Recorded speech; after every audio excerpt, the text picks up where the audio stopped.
जब पहली बार महामारी हुई तब कोई भी नरभक्षी लोमड़ी बन सकती है, इसलिए दादी ने पूरे परिवार की सभी लड़कियों का निरीक्षण करने का फैसला किया। जांच में सीयू पकड़ी गई। दादी के चेहरे पर मुस्कान फैल गई। फिर उसने कुछ मददगारों को बुलाया और लड़कियों को अच्छी तरह से पकड़ लिया। फिर उसने 100 सालों पुरानी बड़ी सुई निकाली और सीयू पर लगाई। दर्द से वह चिल्लाने लगी। उसने 21 सुइयां का एक चित्र बनाया और उसकी रचना एक पैटर्न में परिवर्तित हो चुकी थी, जो पुरानी किताबों में वर्णित प्रतीक से मेल खाता था। इसी से पता चलता है कि सीयू नरभक्षी लोमड़ी की वंश है। यदि उसे पूर्णिमा की रात लोमड़ी होने से पहले मारकर उसके मांस और खून का सेवन किया जाए तो वह व्यक्ति अमर हो सकता है। इसलिए दादी और उसके बड़े भाई ने उसकी शादी की तैयारी शुरू कर दी ताकि इस सब को छुपाया जा सके। सीयू इस परिवार की गुप्त गतिविधियों से अनजान अपने भाग्य से खुश थी कि वह एक प्रतिष्ठित परिवार में शादी कर रही है। उसने परिवार के नियमों का पालन किया। वह 7 दिन तक खुद को अलग कर लेती, किसी से संपर्क नहीं करती और अपनी शुद्धता बनाए रखती। हर रात वह ध्यान करती, स्नान करती, उपवास करती और फूलों की चाय पीती ताकि उसका मन शुद्ध और पारदर्शी हो सके। जल्द ही दादा ने सीयू के हृदय की गंध को सूंघ लिया। वह जल्दी ही खाने के लिए तैयार था। उसकी आंखों में एक दुष्ट मुस्कान आ गई। अंततः पूर्णिमा की रात आ गई और सो रही सीयू को उसके परिवार वाले बाहर निकाल लाए। उसके मुंह को मजबूती से बांध दिया गया था। उसकी शक्ल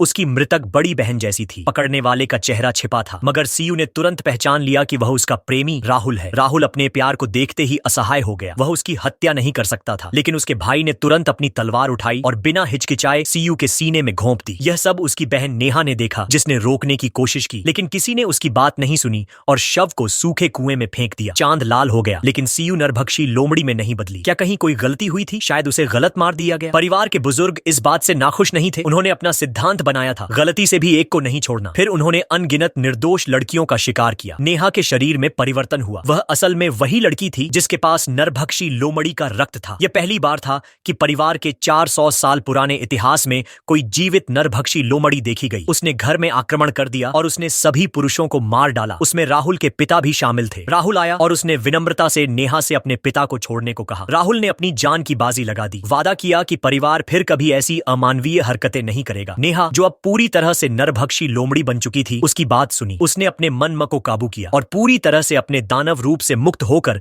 अंधकार में खो गई। अब यह कहानी खत्म हो गई, लेकिन 20 साल बाद जब राहुल परिवार का मुखिया बन चुका था, उसने अपने वादे तोड़ दिए। उसने फिर से लड़कियों का बलिदान शुरू कर दिया। जीवित रहने और समृद्धि के लालच में उन्होंने अपने ही खून से अपनी पीढ़ी का बलिदान कर दिया। यह सब नरभक्षी लोमड़ी के श्राप का परिणाम था।